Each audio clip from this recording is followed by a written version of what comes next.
Chapter 1. One Night, No Names. The rain hammered the windshield as Aria sat in her car, hands shaking on the steering wheel. Her phone buzzed again, another text from Marcus. "You can't just walk away from us, babe. Come back. We can work this out." She turned the phone face down. 3 years with Marcus, and she was finally done with his controlling bullshit.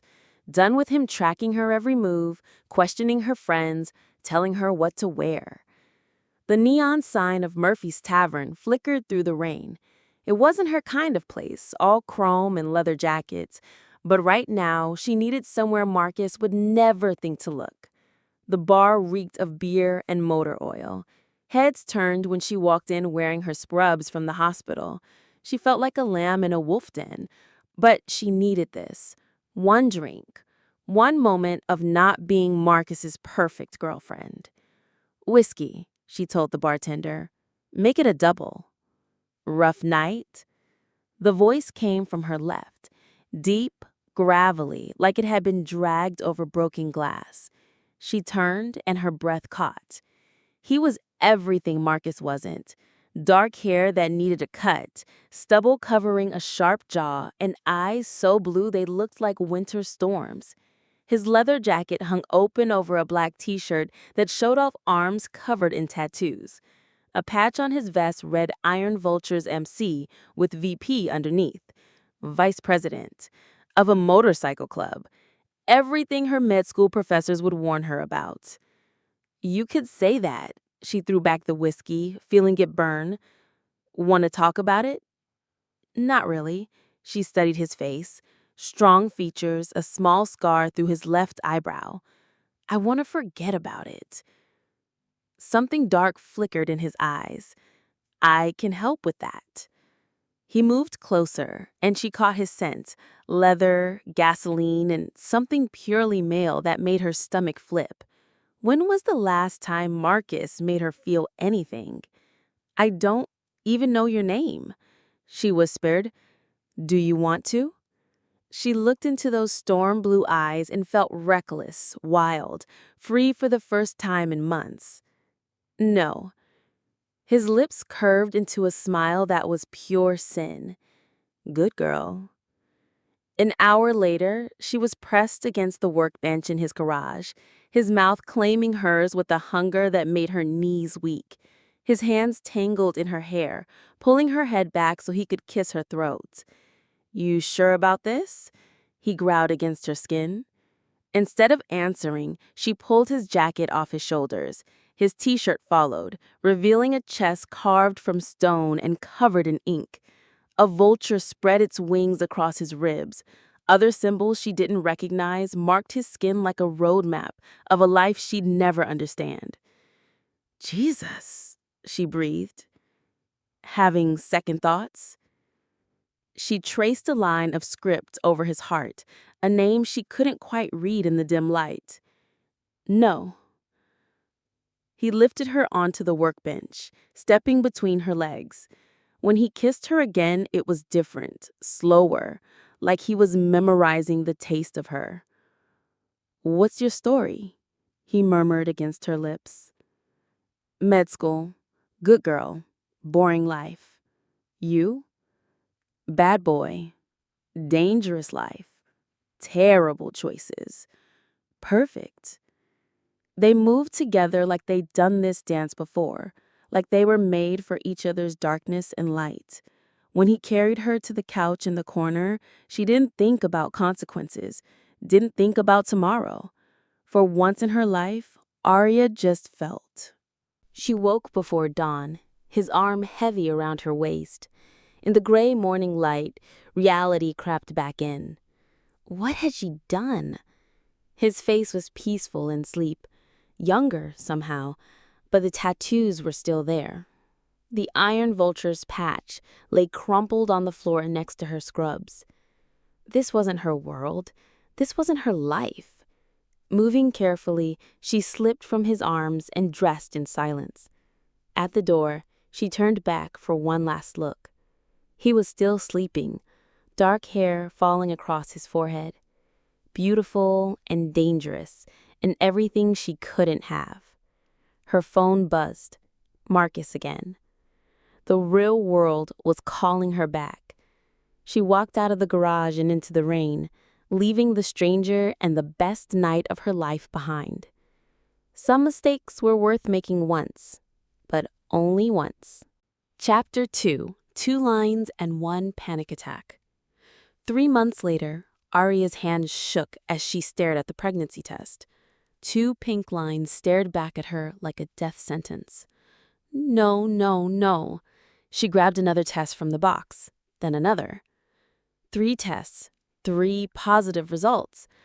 Her knees gave out and she sank onto her bathroom floor, back against the tub. This couldn't be happening. She was on birth control. She was careful. The memory hit her like a slap. That night at Murphy's Tavern, the stranger with storm blue eyes and hands that knew exactly how to touch her. They had been so caught up in each other, so desperate, that protection had been the last thing on either of their minds. Her phone buzzed. A text from her study group about tomorrow's exam. Normal life, carrying on like her world hadn't just exploded. Another buzz. Marcus. Saw you at the hospital today. You looked pale. Everything okay? She wanted to scream. Marcus had been coincidentally showing up everywhere lately. The coffee shop near campus, the grocery store, her work. 3 months since she'd broken up with him, and he still acted like they were together. The nausea hit again, sending her scrambling for the toilet. When had this started? The exhaustion, the queasiness, the way certain smells made her gag? She'd blamed it on stress from rotations. God, how could she have been so stupid? Chapter 3: Talk about bad timing. You're glowing, said Kelly, her roommate, when Aria stumbled into the kitchen the next morning. I'm dying, Aria muttered, pouring coffee, then immediately pouring it out when the smell hit her wrong. Rough night studying? If only. Aria had spent the night researching options, her laptop screen burning her eyes as she read about clinics and procedures and what to do when your entire life plan gets derailed by one night of stupidity. She didn't even know his name. All she remembered was the patch on his leather vest. Iron Vultures MC. Some kind of motorcycle club that probably had a dozen members who looked exactly like him. I need to tell you something. Aria stopped. Kelly was pre-law, career-focused, practical. She'd never understand how Aria could throw away 3 years of medical school for some tattooed stranger. What? Nothing, just stressed about boards. Kelly nodded and left for class. Aria stood alone in the tiny kitchen, one hand pressed to her still flat stomach. A baby. Jesus Christ, a baby? She'd always wanted kids someday, after residency, after marriage, after life was perfectly planned and organized. Not now, not like this, not with the father who was a ghost. The women's clinic was tucked between a nail salon and a Chinese restaurant. Aria sat in her car for 20 minutes, staring at the entrance. She could do this, make the appointment, take care of the problem, move on with her life. It was logical, practical, the smart choice. A young woman about her age walked out of the clinic, tears streaming down her face. Her boyfriend had his arm around her, whispering something in her ear. Aria's chest tightened. She thought of storm blue eyes and gentle hands. The way he'd asked if she was sure, the reverence in his voice when he'd touched her. Her phone rang. Marcus again. Hey babe, want to grab lunch? I know this great little place. Stop calling me. Her voice came out sharper than intended. Aria, what's wrong? You sound upset. Everything is wrong. But Marcus was the last person she could tell him. He'd probably insist they get back together, that he'd raise another man's child, that this was a sign they were meant to be. The thought made her sick. I'm fine. I just need space. How much space? It's been 3 months. I've been patient, but... She hung up. Through the clinic window, she could see other women waiting. Some looked relieved, others looked terrified. All of them looked alone. Aria started her car and drove away. That night, she lay in bed with her laptop searching for Iron Vulture's MC. The website was basic, just a logo and an address. Some kind of garage and clubhouse on the south side of town. She could find him, track down the stranger and tell him he was going to be a father. But then what? He was a biker, probably had women in every city. That night had meant nothing to him, but it had meant everything to her. Her phone buzzed. Another text from Marcus. I know you're scared about something. Let me help. That's what people who love each other do. Love. Marcus thought controlling someone was love, thought owning someone was the same as caring about them. She thought of the stranger's hands, gentle even when he was desperate. The way he'd ask permission with his eyes before every touch. 2 lines on a pregnancy test, one night that changed everything. And somewhere out there, a man who didn't even know her name. What the hell was she gonna do? Chapter 3. The Ride Back to Hell.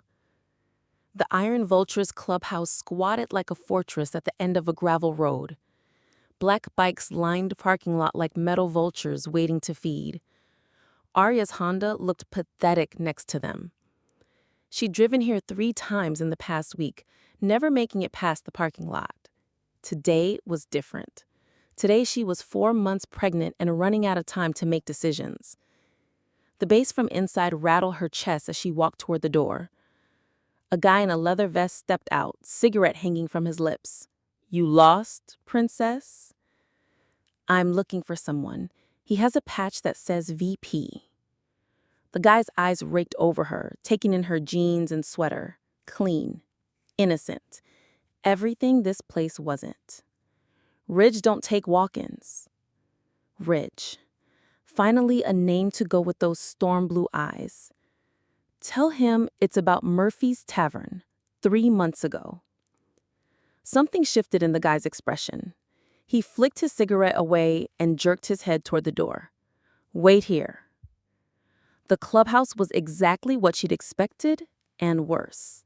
Pool tables, neon beer signs, and women in barely their outfits draped over leather-clad men. The air reeked of cigarettes, beer, and motor oil. Conversations died as she walked in. 20 pairs of eyes tracked her movement like predators sizing up prey. Well, well, what do we have here? A massive man with a gray beard and presidents across his chest stepped forward. His smile didn't reach his eyes. I'm looking for Ridge, Aria said, proud that her voice didn't shake. Ridge, the president bellowed. Got a visitor. A door at the back opened. Aria's breath caught as the stranger from that night walked out. Except he wasn't a stranger anymore. He was Ridge, vice president of the Iron Vultures, and he looked like he'd been carved from steel and sin. Their eyes met across the room. Recognition hit him like a physical blow. He went perfectly still, his hand tightening on the beer bottle he held. Holy shit, someone muttered. Aria's eyes tracked her face, down to her still hidden belly, then back up. Those storm blue eyes blazed with something between fury and hunger. Everyone out. Nobody moved. Out! The room emptied faster than a fire drill. Even the president raised his hands and backed toward the door. Your clubhouse, your rules, brother, but if you need backup, I don't. When they were alone, Ridge set down his beer and walked toward her with predatory grace. Aria's heart hammered against her ribs. 3 months. 3 fucking months and now you show up? I didn't know where to find you. Bullshit. You knew exactly where to find me. You just didn't want to. He was right. She'd convinced herself that leaving was the right choice. That one night of passion didn't mean anything. But looking at him now, feeling that same electric pull, she knew she'd been lying to herself. I'm pregnant. The words hung between them like a bomb waiting to explode. Rid's face went blank, unreadable. Mine? Yes. He stepped closer, close enough that she could smell his scent, leather and danger, and that something purely Ridge that had haunted her dreams. Are you sure? I haven't been with anyone else since that night. Since that night? What about before? Heat flooded her cheeks. There was someone before, but we broke up and I hadn't. It's been over a year since we. She stopped, mortified. Rid's mouth curved into something that wasn't quite a smile. So you came to my bed untouched? That's not what I said. Close enough. He reached out and placed his hand on her still flat stomach. The touch sent electricity through her entire body. How far along? 16 weeks. Why now? Why tell me now? Because I tried to forget you and couldn't. Because every man I look at seems pale and boring compared to you. Because I've been throwing up every morning thinking about you. Because you have a right to know. Damn right I do. The door burst open. The president walked back in with 3 other bikers, all of them armed with the kind of casual violence that made Aria's blood run cold. Ridge, we got a problem. Blood Raper's been sniffing around asking about your girl. What girl? Brunette, pretty, drives a little Honda. Hawk's eyes found Aria. That girl. The temperature in the room dropped 10 degrees. Ridge's hand tightened protectively over her belly. How the fuck do they know about her? Same way we know about everything. Someone's been watching. Someone's been talking. Ridge turned to face his brothers, and when he spoke, his voice carried the authority of a man used to being obeyed. That's my baby. His hand stayed possessive on her stomach. That makes her mine. Aria's mouth fell open. Excuse me? Ridge looked at her with eyes like winter storms. You walked into my world, princess, into my clubhouse, with my child in your belly. He stepped closer, crowding her space. That makes you property of the Iron Vultures. I'm not anyone's property. You are now. The words hit her like a slap. This wasn't how she'd imagined this going. She thought she'd tell him about the baby, maybe work out some kind of arrangement. She hadn't expected to be claimed like territory. You can't just watch me. He turned back to his brothers. Double the security. No one gets near her without going through me. And find out who's been running their mouth to the Rapers. Ridge, wait. But he was already moving, already planning, already treating her like she belonged to him. What the hell has she gotten herself into? Chapter 4. Caged in Chrome. Ridge's hand wrapped around Aria's wrist like a steel cuff. We're done here. Let go of me. She tried to pull away, but his grip was firm. Not happening. He led her through the clubhouse toward a hallway lined with doors. His brothers watched with expressions ranging from amused to concerned. One of them, a skinny guy with face tattoos, Wolf whistled. Shut it, Spider, Ridge growled without looking back. Just saying, brother, your taste's improved. Ridge stopped dead. The temperature in the room plummeted. You got something to say about my woman? The guy called Spider raised his hands. Nah, man, just admiring the view. Ridge's free hand clenched into a fist. Aria could feel violence crackling in the air like electricity before a storm. Ridge. She put her other hand on his arm. Don't. He looked down at her, conflict warring in those storm blue eyes. Slowly, his fist unclenched. Next time you look at her like that, he told Spider, you'll be eating through a straw. Ridge's room was nothing like she'd expected. Clean, organized, a king-size bed dominated the space, but it was the bookshelf that surprised her. Actual books, not just motorcycle magazines. You read. The question slipped out before she could stop it. Shocking, right? Biker who can read. He released her wrist and moved to lock the door. Sorry to disappoint you, princess. That's not what I meant. Isn't it? He turned to face her, and she saw hurt flash across his features before the wall slammed back up. Rich girl slumming it with the bad boy. You got more than you bargained for. I'm not rich. I'm in debt up to my eyeballs from student loans. But you're better than us, better than me. The bitterness in his voice caught her by off guard. She studied his face, the sharp cheekbones, the scar through his eyebrow, the walls he'd built so high she wondered if anyone had ever tried to climb them. I never said that. You didn't have to. You left. 3 words that held a world of pain. Aria felt something crack inside her chest. I was scared. Of what? Me? Of how you made me feel. Silence stretched between them. Ridge moved to the window, his back rigid. How's that working out for you? Terrible, actually. He turned, surprise flickering across his face. That night, she continued, it was the first time in my life I felt free, wild, like I could be someone other than perfect little Aria who never steps out of line. And then you ran back to your safe little world. Because this isn't my world, Ridge. Look around. I don't belong here. You're carrying my baby. That makes you belong wherever I am. The possessiveness in his voice should have angered her. Instead, it set heat pooling low in her belly. What was wrong with her? I'm not a possession. No.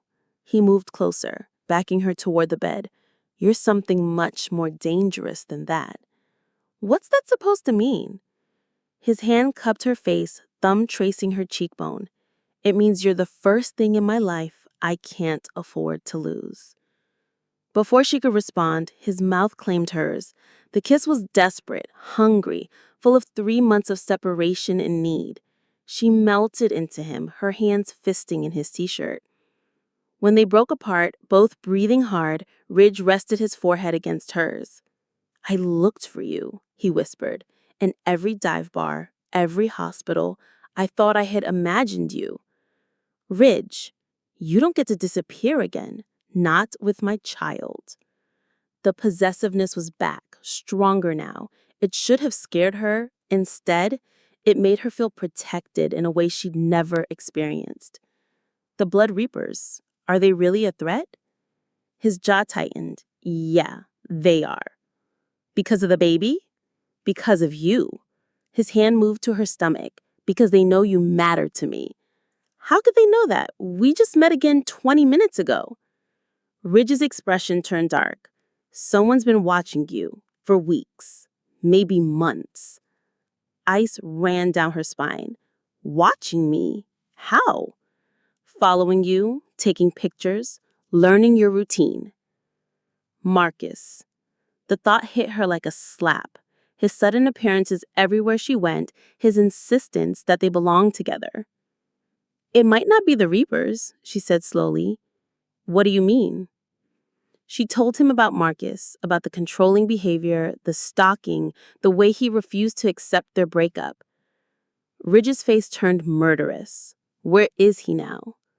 I don't know. Ridge, you can't just... The hell I can't. He moved toward the door. Stop, she grabbed his arm. Violence isn't the answer to everything. In my world, it's the only answer that matters. This is what I'm talking about. This is why I don't belong here. He turned to face her fully. Then where do you belong, Aria? With some suit who treats you like a trophy? Someone who'll control every breath you take? That's not... It is exactly that. You think your world is so much better than mine? At least I'm honest about what I am. He had a point, and she hated him for it. I need to go home. I have class tomorrow. No. The single word hit her like a wall. Excuse me? You're not leaving. Not until I figure out who's been watching you and why. You can't keep me here against my will.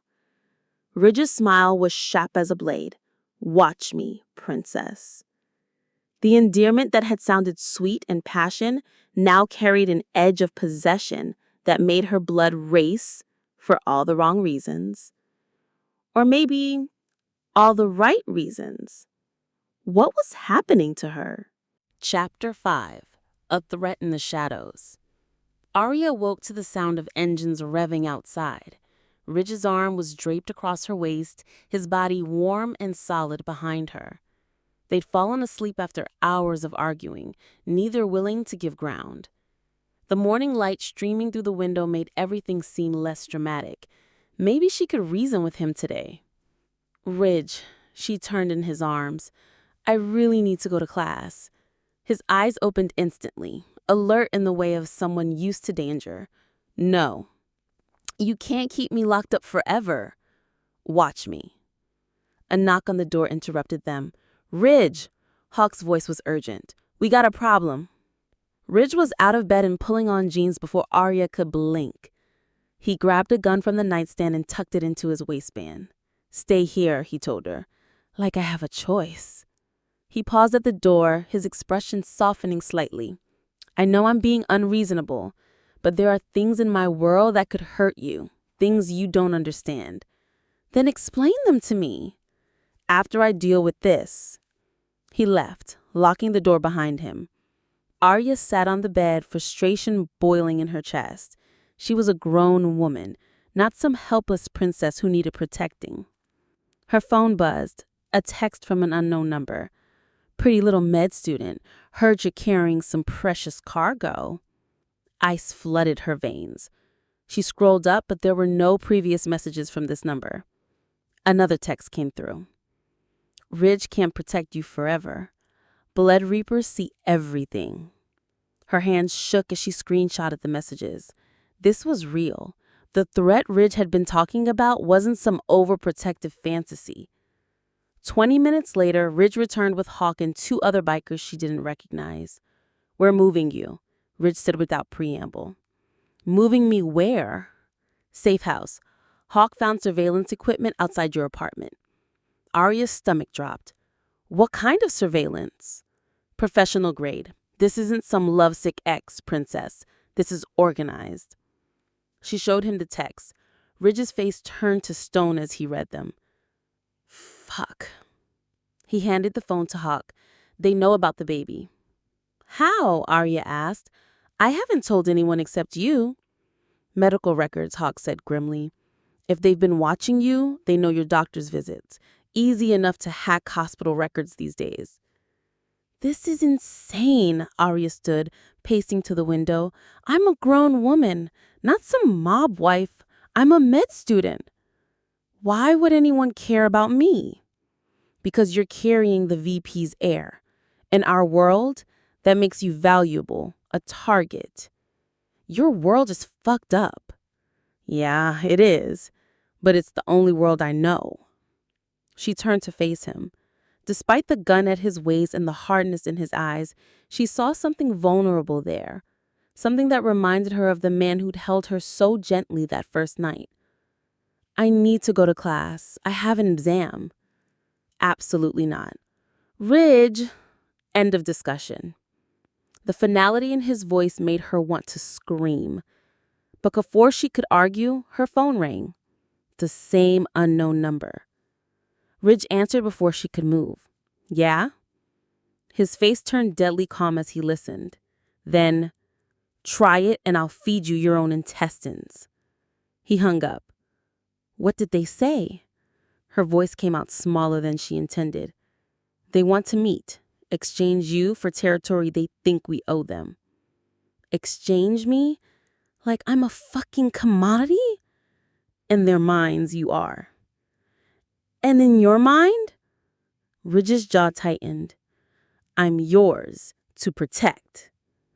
That's not an answer. Before he could respond, Hawk's radio crackled. Ridge, we got movement outside. 3 bikes, headed this way fast. Shit. Ridge grabbed Aria's hand. We're leaving. Now. They moved through the clubhouse at a run. Ridge's brothers were already armed and positioned. The easy camaraderie from yesterday was gone, replaced by military efficiency. Take the back exit, Hawk called. I'll cover you. Ridge led her through a maze of hallways to a door that opened onto an alley. His bike sat waiting, black and sleek and powerful. Get on. Aria had never been on a motorcycle before. The machine felt massive and dangerous beneath her. Ridge swung on behind her, his body surrounding her protectively. Hold on tight. The engine roared to life. They shot out of the alley like a bullet, Ridge's body shielding her from the wind. Behind them, she heard gunshots. "Jesus Christ!" she screamed over the wind. "Welcome to my world, princess!" They flew through the streets, Ridge taking turns at speeds that should have been impossible. Aria closed her eyes and held on, feeling the baby flutter in response to the adrenaline flooding her system. After what felt like hours, Ridge pulled into the parking lot of a rundown motel. They were alone. "You okay?" He helped her off the bike, his hands checking her for injuries. "I think so." My legs shook. "The baby is fine. You're both fine." She looked into his eyes and saw something she hadn't expected. Fear. Not for himself, but for her. "They shot at us." "They shot at me. You just happened to be there." "This is insane, Ridge. I can't live like this." "You won't have to. I'm going to end this." The coldness in his voice made her shiver. "What does that mean?" "It means I'm going to remind the Blood Reapers why they should be afraid of the Iron Vultures." He was talking about war, about violence and blood and things that would destroy any chance of a normal life. But as she watched him secure the motel room, checking locks and sightlines with practiced efficiency, she realized something that terrified her. She felt safer with him than she ever felt in her life. Even in the middle of a gang war with bullets flying and danger all around them, Ridge made her feel protected. What kind of person did that make her? Chapter 6, Property of the Iron Vultures. The safe house was a fortress disguised as a suburban ranch. Barred windows, steel doors, and cameras on every corner. 2 iron vultures stood guard outside, men with dead eyes and loaded weapons. "This is temporary," Ridge said as he led her inside, "until we handle the Reapers." Handle them how? His silence was answer enough. The inside was surprisingly comfortable. Leather furniture, a fully stocked kitchen, and a bedroom that didn't look like a prison cell. But prison cells had better views. These windows were covered with steel mesh. "I brought you something." Ridge held out a leather jacket, black, perfectly fitted, with the Iron Vultures logo on the back. Aria took it with numb fingers. The leather was buttery soft, expensive. On the inside, embroidered in silver thread, were the words, "Ridge's Girl." "I can't wear this." "You can, and you will." It's like wearing a sign that says, "Property of." That's exactly what it is. The casual honesty in his voice made my stomach clench. "I'm not livestock, Ridge. In this world, you might as well be." He moved to the window, checking the street through the mesh. "That jacket tells everyone who'll protect you. It keeps you alive." "And if I refuse?" He turned and she saw something cold and final in his eyes. "Then you're on your own. No protection, no safe house, no me." "You'd abandon your own child?" "I'd never abandon my child, but I won't watch you get yourself killed because you're too proud to accept help." She stared at the jacket. It felt like selling her soul. "Put it on, Aria." She slipped it over her shoulders, the leather molded to her body like it was made for her, which, she realized, it probably was. "Good girl." The approval in his voice shouldn't have warmed her, but it did. That afternoon, Hawk arrived with news that made Ridge's face turn murderous. "They hit Murphy's Tavern," Hawk reported, "burned it to the ground." Aria felt sick. The bar where she'd met Ridge, where this all started. Was anyone hurt? "Old Murphy got out, barely." Hawk's expression was grim. "They left a message, said this is what happens to places that shelter Iron Vulture's whores." Ridge's fist went through the drywall. The violence was so sudden, so explosive, that Aria jumped back. "Ridge!" "They're making this personal." His voice was deadly quiet. "Big mistake." "What are you going to do?" What I should have done years ago. End this war permanently. Hawk nodded grimly. The brothers are ready. Spiders got the weapons, tanks scouting their compound. Wait! Aria stepped between them. You're talking about people dying. People are already dying. The only question is how many. There has to be another way. Princess, this isn't a debate class. This is survival. Don't call me princess when you're planning murder. The words hung in the air like smoke. Ridge studied her face, and she saw something shift in his expression. You really think that's what I am? A murderer? I think you're a man who solves problems with violence, because it's the only language these animals understand. They're not animals, they're people. Fucked up people, but still people. Ridge moved closer, backing her against the wall. You want to know what the Blood Reapers do to women, Aria? You want to hear about the last civilian who got caught in their crossfire? Ridge. They gang raped her. Then they cut her throat and dumped her body in the river. She was 19 years old. The words hit her like physical blows. God. Still think they deserve mercy? She couldn't answer. The violence of his world was too big, too brutal for her mind to process. This is who I am. This is what I do. I protect what's mine, and I destroy what threatens it. And if that destroys you in the process, something vulnerable flickered across his face. Then at least you'll be safe. The weight of his words settled over her. He was willing to become a monster to protect her. The thought should have terrified her. Instead, it made her want to cry. That evening, Ridge sat cleaning his weapons with practiced efficiency. Guns, knives, things she didn't want to identify. The domesticity of it, sitting at the kitchen table like he was paying bills instead of preparing for war, chilled her blood. Tell me about your family, she said suddenly. His hand stilled. Why? Because I need to know who the father of my child really is. Ridge set down the gun he'd been cleaning. Sure you want to know? Yes. Ridge was quiet for a long moment.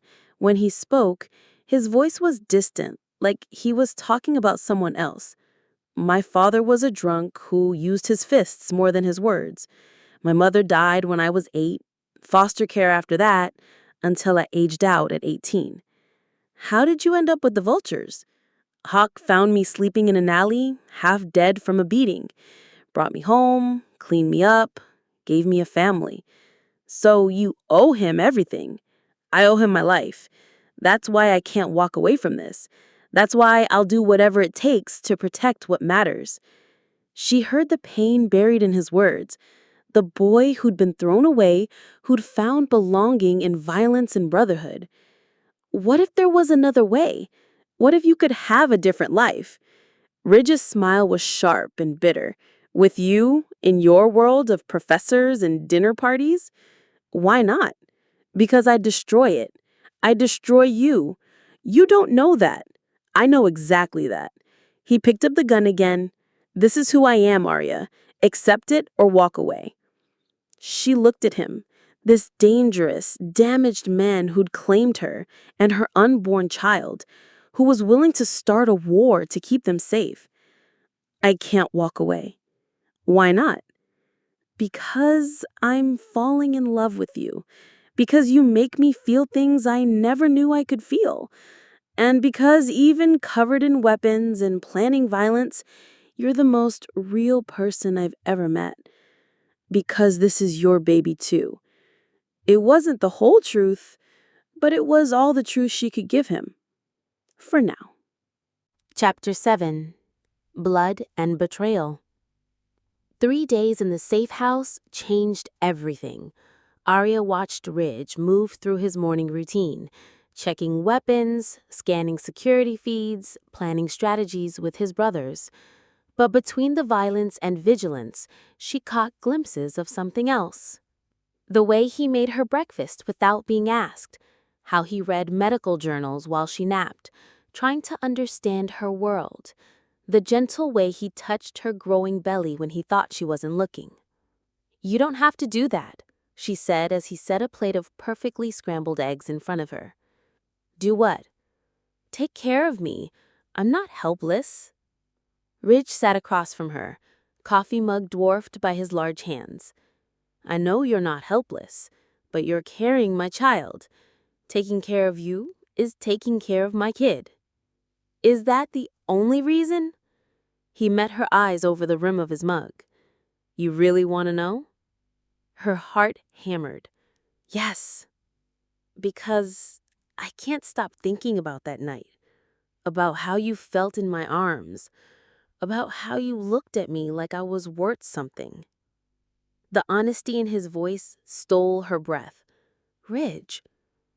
"Because every woman who's ever been in my bed was just passing through. But you left pieces of yourself behind." She reached across the table, covering his hand with hers. His skin was warm, calloused from years of working with his hands. "I never stopped thinking about you either. Even when you were trying to forget me? Especially then." He turned his hand palm up, threading their fingers together. For a moment, the violence and danger faded. There was just them, connected by something stronger than fear. Then Ridge's phone buzzed, shattering the moment. "Yeah?" he said hard as he listened. "When? How many?"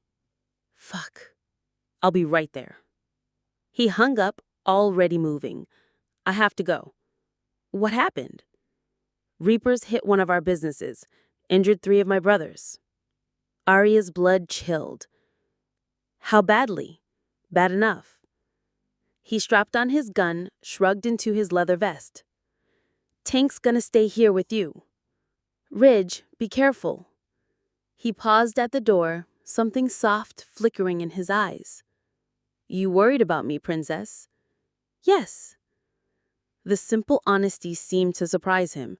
He crossed back to her, cupped her face in his hands, and kissed her like he was drowning. "I'll come back," he promised against her lips. "You better." Tank was a mountain of a man with kind eyes and an easy smile. Nothing like what she'd expected from a biker enforcer.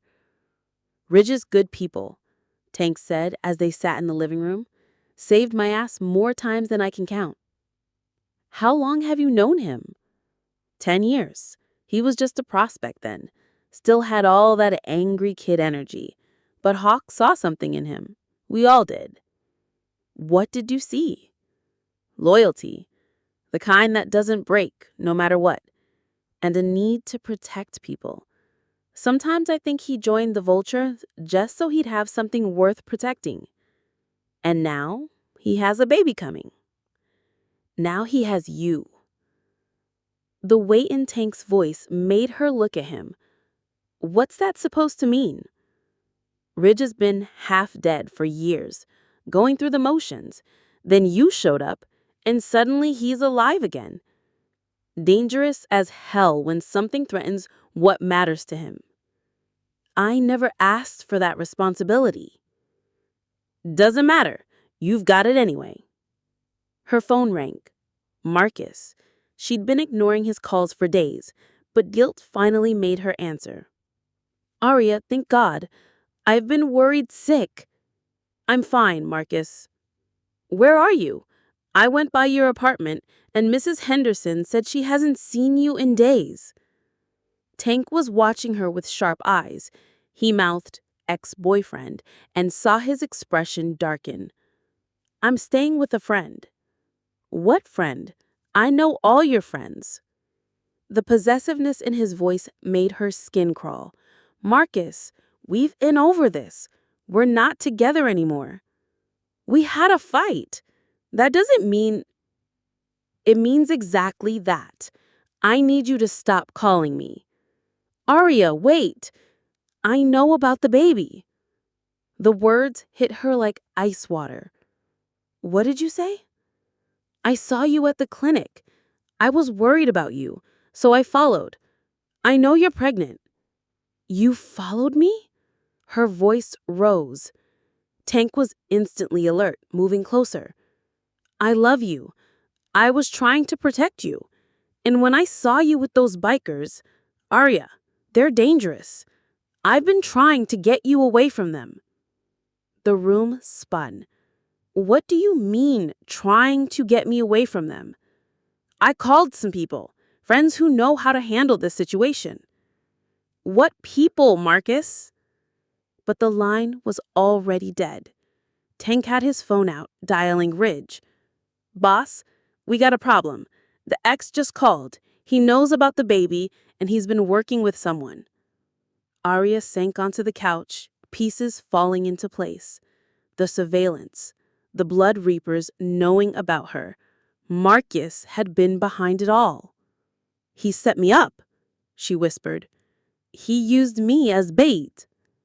Tank's voice was grim as he spoke to Ridge. Yeah? Looks like the ex has been feeding information to the Reapers. Probably promised them she'd lead them right to you. The front door exploded inward. 5 men in leather vests burst through, guns drawn. Blood Reapers' patches gleamed on their chests. Tank moved fast, throwing himself between Aria and the gunman. The first shot caught him in the shoulder, spinning him around. The second put him down. Tank! Aria screamed. Well, well, the biggest Reaper smiled, revealing gold teeth. If it ain't Ridge's little whore. Please, Aria backed towards the kitchen. I'm pregnant. We know. That's what makes you so valuable. Strong hands grabbed her arms. She fought, kicking and screaming, but there were too many of them. As they dragged her towards the door, Tank's voice stopped them. She's under vulture protection, he gasped, blood pooling beneath him. The lead Reaper laughed. Not anymore. Chapter 8. The Deal That Damned Us. Ridge found Tank bleeding out on the safe house floor. Where is she? Ridge dropped to his knees, pressing his jacket against the bullet wound. Reapers took her. Tank's voice was weak but determined. It was the ex. He set this whole thing up. Marcus? Been feeding them information. Knew about the baby. Ridge's vision went red. He'd been played. They all had. How many? 5, maybe 6. Said something about a warehouse. Ridge was already on his phone, calling for backup and an ambulance. Tank was family. You didn't leave family to die. Boss, Tank grabbed his arm. She fought like hell. Your girl's got fire. She's going to need it. 20 minutes later, the safe house was swarming with iron vultures. Tank was on his way to the hospital, stable but critical. Ridge stood in the destroyed living room, fury radiating from him like heat. I want Marcus found. Now, he told Hawk. Already on it. Spider tracked his phone to a warehouse district, same area where Tank heard them mention. That's not a coincidence. No, it's not. Hawk's expression was grim. Marcus has been playing this game longer than we'd thought. Ridge's phone buzzed. Unknown number. You have something that belongs to me, Ridge answered. Actually, I think you have something that belongs to us. Territory we've been trying to reclaim for 2 years. Name your price. The drug routes through the east side. All of them. Done. And the gun-running operation. Ridge's jaw tightened. That was the Vulture's main source of income. What else? You step down as VP, leave town, never come back. And if I refuse, your pretty little girlfriend learns what it's like to be shared among 20 men. Then we cut the baby out of her and send you the pieces. Ridge closed his eyes, fighting the urge to put his fist through the wall. I need proof she's alive. Smart man. The phone went quiet. Then Aria's voice came through, shaky but strong. Ridge, don't give them anything. I'm okay. The baby's okay. Enough, the Reaper's voice returned. You have 2 hours to decide. East Side Warehouse, Pier 47. Come alone or she dies. The line went dead. Ridge stared at the phone, his mind racing. Everything they'd built, everything they'd fought for, gone. But Aria was alive. That was all that mattered. What did they want? Hawk asked. Ridge told him. The silence that followed was deafening. Brother, Hawk said, finally, we can't give them the East Side. That's our bloodline. I know. And if you step down, leave town, never come back. I know. So what's the play? Ridge met his eyes. War. The warehouse sat on the edge of the harbor like a metal beast. Ridge counted at least a dozen bikes outside, which meant 20 or more reapers inside. He'd brought 30 vultures. Remember, he told his brothers, she's pregnant. No shots near the hostage. They moved like shadows, surrounding the building. Ridge went in through the front, hands visible, but weapons close. The warehouse was mostly empty, except for shipping containers and shadows. The Reapers waited in the center, forming a circle around Aria. She was tied to a chair, duct tape over her mouth, but her eyes blazed with fury. When she saw Ridge, relief flooded her features. Right on time, said the lead Reaper, a man with dead eyes and scars covering half his face. Come to surrender? Come to negotiate. Nothing to negotiate. You know our terms. I've got a counteroffer. Ridge stepped closer, noting positions, counting weapons. Aria watched him with complete trust, and it broke his heart. I'm listening. You let her go, and I don't kill every single one of you. The Reaper laughed. You're outnumbered 3-1. Am I? The warehouse lights blazed to life. Iron vultures appeared from behind every container, every corner, every shadow. The Reapers found themselves surrounded, outgunned, and tracked. Now, Ridge continued conversationally, let's discuss this like civilized people. But the Reaper was already moving, grabbing Arya's chair and dragging it backward. A knife appeared at her throat. Back off, or I cut her open. Ridge went perfectly still. One wrong move, and Aria would die. You know the funny thing, the Reaper continued? This whole thing was your girlfriend's ex's idea. Smart boy, that Marcus. Knew exactly which buttons to push. What did you promise him? Her back, alive, and grateful. He really thought we'd honor that deal. Ridge's blood turned to ice. Where is he? Oh, he's here. Marcus, come say goodbye to your girlfriend. A figure stepped out of behind a shipping container. Marcus, looking pale and terrified, but trying to maintain some dignity. Aria, I can explain, he said, his voice shaking. The tape was still on her mouth, but the look in her eyes could have melted steel. See, Marcus here thought he was being clever, feed us information about biker movements, help us track down Ridge's girl, and we eliminate the competition for him. I never meant it to go this far, Marcus said desperately. I just wanted her back, away from this violence. So you brought her into the middle of a gang war? Ridge's voice was deadly quiet. I thought I could control it. You thought wrong. Ridge's eyes met Arya's. In them he saw hurt, betrayal, and rage, but also something else, trust. She trusted him to get her out of this. He wouldn't let her down. Here's what's going to happen, Ridge said. You're going to let her go, then you're going to walk away and never look back. And why would we do that? Ridge smiled, and it was terrible to see, because the alternative is that I show you why they call us the Iron Vultures. The first shot came from outside, then chaos erupted. The Reapers had been so focused on the confrontation inside, they'd missed Ridge's second wave of brothers positioning outside. Now gunfire lit up the warehouse like deadly fireworks. Ridge dove forward as the knife-wielding Reaper stumbled, clipping Arya's chair. She toppled sideways, still bound, as bullets flew overhead. Marcus screamed and ran. Ridge reached Aria as the Reaper lunged with the knife. Steel met flesh, but not the way the Reaper intended. When the smoke cleared, Ridge knelt beside Aria, cutting her bonds with bloodied hands. "You okay? The baby?" She nodded, unable to speak.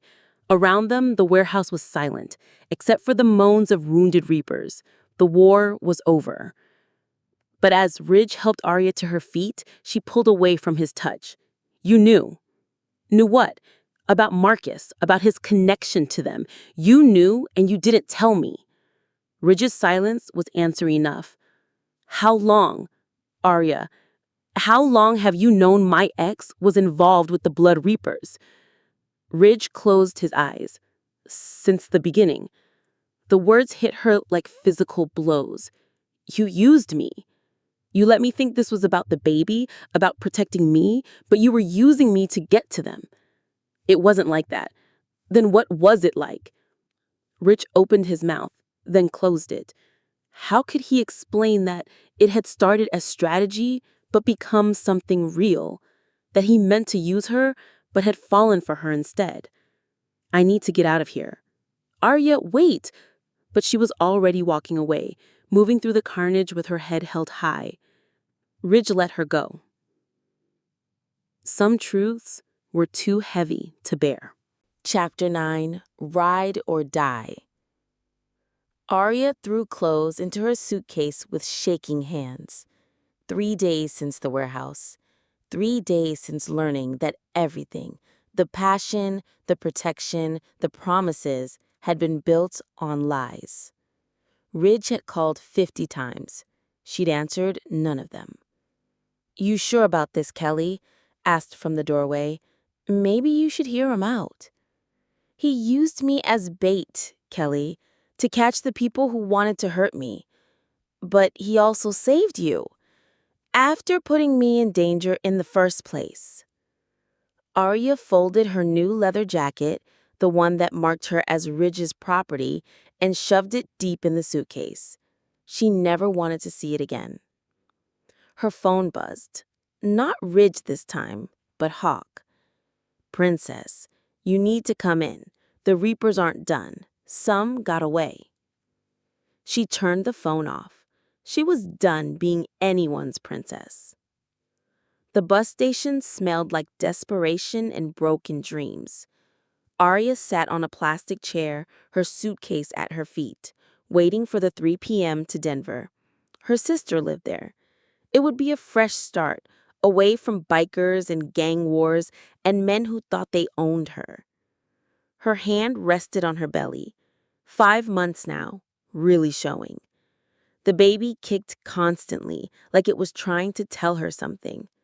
"Sorry, little one. Daddy turned out to be complicated." "Excuse me, miss?" She looked up to see a security guard, middle-aged and kind-faced. "Yes?" "Are you Aria Mitchell?" Her blood chilled. "Why?" "Someone called in a welfare check. Said you might be in danger." Marcus. It had to be. Even after everything, he was still trying to control her life. "I'm fine, just traveling." "Ma'am, the caller said there were some dangerous men looking for you. Maybe I should call the police." Before she could answer, the security guard's radio crackled. "Security to the main entrance. We have a disturbance." Through the window, Arya saw motorcycles, lots of them. Not Iron Vulture's patches. These were black and red, blood reapers. Oh, God. The security guard followed her gaze. "Ma'am, I think you should come with me." But it was too late. 3 reapers walked through the main entrance, scanning the crowd with predatory eyes. They were looking for her. "Back exit," the guard said urgently. "Now!" They moved quickly through the station, but Arya's pregnant belly slowed her down. Behind them, she heard shouting. "There! The pregnant girl!" The security guard pushed her toward an emergency exit. "Go! My car's in the lot." The door burst open, but instead of escape, 3 more Reapers waited outside. They'd surrounded the building. "Well, well," one of them said, "if it isn't Ridge's baby mama." The security guard stepped protectively in front of Arya. "Sir, you need to leave. I'm calling the police. Go ahead. We'll be long gone before they get here. One Reaper pulled a gun. The security guard raised his hands. Please, Aria said, don't hurt him. He's just doing his job. Shut up. The gun swung toward her. You've caused us enough trouble. That's when she heard it. The roar of a motorcycle engine, growing louder, then another, then a dozen more. The iron vultures came around the corner like avenging angels, Ridge in the lead. His bike screamed to a halt between Aria and the Reapers. You boys lost? Ridge asked, dismounting with deadly grace. This doesn't concern you anymore, Ridge. You got your territory back. This is personal now. Everything about her is personal to me. Ridge's brothers fanned out behind him, forming a wall of leather and steel. Hawk, Spider, Tank, limping but alive, and a dozen others she didn't recognize. You want her? Ridge continued. You go through me. Gladly. The Reaper raised his gun, but Ridge was faster. The shot went wild as Ridge tackled him, both men crashing to the pavement. Chaos erupted. Bikers fought with fists and steel. The security guard pulled Aria behind a car as bullets started flying. Why did they come for you? He asked. Because the war isn't over, she realized. They lost everything because of me. Now they want revenge. Through the gunfire, she watched Ridge fight like a man possessed. These weren't his brothers he was protecting. This was her. After everything, after she'd walked away and ignored his calls, he'd still come. A Reaper broke through the line, heading straight for their hiding spot. The security guard tried to stop him, but he was outmatched. Ridge! Aria screamed. Ridge spun, saw the Reaper advancing on her, and made a choice that would haunt her forever. He threw himself between them, taking the knife meant for her belly. Steel sank deep into his side, and he went down hard. No! The security guard tackled the Reaper, giving Hawk time to put that man down permanently. Aria crawled to where Ridge lay bleeding, her hands pressing against the wound. You idiot! You stupid, brave idiot! Had to let them hurt you. You're bleeding too much. We need an ambulance. Aria, my hand found hers, slick with blood. I need you to know. It wasn't supposed to be like this. Don't talk. Save your strength. Started as a job. Get close to you, use you to draw them out. But then, Ridge, please. Then I fell in love with you. The words hit her harder than any bullet. You don't mean that. Never lied to you about anything else. Won't start now. His eyes were closing. Around them, the gunfire was dying down, but Ridge was slipping away. The baby needs its father, she whispered. Baby's got the strongest mother in the world. Sirens wailed in the distance, too far away, too late. I love you too, she said, the words torn from her heart. I tried to hate you, but I can't. Ridge's eyes opened, focusing on her face. Say it again. I love you, you impossible man. He smiled, blood on his lips. Good enough reason to live. The ambulance arrived as Ridge lost consciousness, Aria's hands covered in his blood, her heart breaking and mending at the same time. She'd run from his world, but his world had followed her. Now she had to decide if she was brave enough to stay and fight for it. Chapter 10. His Forever Claim. The hospital waiting room smelled like disinfectant and despair. Aria sat in the same chair for 6 hours, Ridge's blood still under her fingernails, watching doctors disappear behind doors that wouldn't open. The iron vultures filled the space like a leather-clad army. Hawk paced, Spider chain-smoked in the parking lot. Tank, still bandaged from his own wounds, kept bringing her terrible coffee she couldn't drink. "Surgery's taking too long," Hawk muttered. "Ridge is strong," Tank said. "He'll pull through." But Aria had seen the knife go in, seen the blood pool beneath him. Strong men died too. Her phone buzzed, a text from her sister in Denver. "Bus never showed. You okay?" She'd forgotten about the bus, about running away, about everything except the man fighting for his life behind those doors. "Miss Mitchell?" The surgeon stood in the doorway, scrubs stained with blood, Ridge's blood. "How is he?" "Touch and go. The knife nicked his liver, but we stopped the bleeding. He's stable for now." "Can I see him?" "Only family." "She's family," Hawk said firmly. "She's carrying his baby." The surgeon looked at Aria's belly, then nodded. "Room 314, but he's unconscious. Might be for a while." Aria's looked smaller in the hospital bed. Tubes and wires connecting him to machines that beeped steadily. His face was pale beneath the stubble, his powerful body reduced to something fragile. Aria pulled a chair close to the bed and took his hand.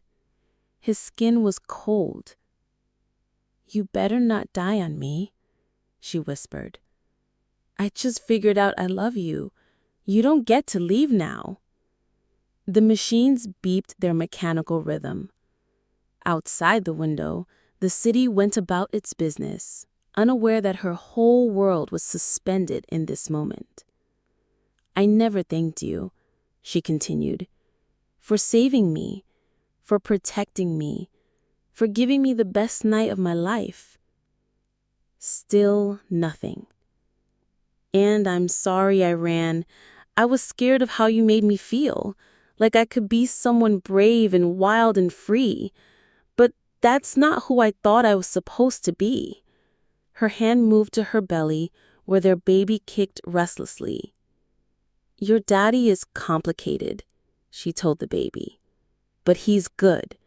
Under all that leather and attitude, he's the best man I've ever known." "Damn right I am." Aria's head snapped up. Ridge's eyes were open, unfocused but aware. "You're awake!" "Been listening for a while. Like what I heard." Tears she'd been holding back for hours finally spilled over. "I thought you were going to die." "Takes more than one Reaper to kill me." "Don't joke about this." Ridge's thumb traced over her knuckles. "Come here." She leaned closer and he cupped her face with his free hand. "I meant what I said, about falling in love with you." "I know." "Do you? Because I need you to understand everything I did, every choice I made, it was to protect you, even the lies. I know that too. And I need you to know that I'm never going to stop protecting you, wanting you, loving you, even if you walk away again." "Ridge." "I'm not asking you to stay in my world, Aria. I'm asking you to let me into yours." She stared at him, not understanding. "I'm done with the vultures," he said quietly. "What?" "Told Hawk before the surgery. I'm stepping down as VP. Done with the wars, the violence, all of it." "You can't do that. They're your family." "You're my family now. You and the baby. I want a different life, a clean life, for all of us." "But the club." "Will survive without me. They always have." Aria felt the world tilt. "You'd give up everything for me?" "I'd give up everything for us." Before she could respond, her body cramped hard. She gasped, doubling over. "Aria!" "Something's wrong. Another cramp, this time stronger. The baby." Ridge was already hitting the call button, shouting for nurses. Chaos filled the room as medical staff rushed in. "Get her to obstetrics, now!" They wheeled her away as Ridge fought to get out of his own hospital bed, his surgical wounds bleeding through the bandages. "Sir, you need to stay. That's my woman. That's my baby." But they were already taking her, and Ridge collapsed back onto the bed, helpless and terrified. 8 hours later, Aria held their son against her chest. He was small, born 3 weeks early from the stress and trauma, but perfect. 10 tiny fingers, 10 tiny toes, and Ridge's storm blue eyes. "He's beautiful," Ridge whispered from the wheelchair they'd forced him into. His face was pale beneath the stubble, but his eyes were bright with wonder. "He looks like you." "Poor kid. Lucky kid."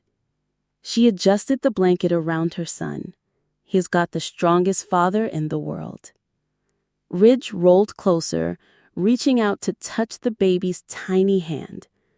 Aria's son gripped his finger with surprising strength. "Hey there, little man," Ridge said softly. "I'm your dad."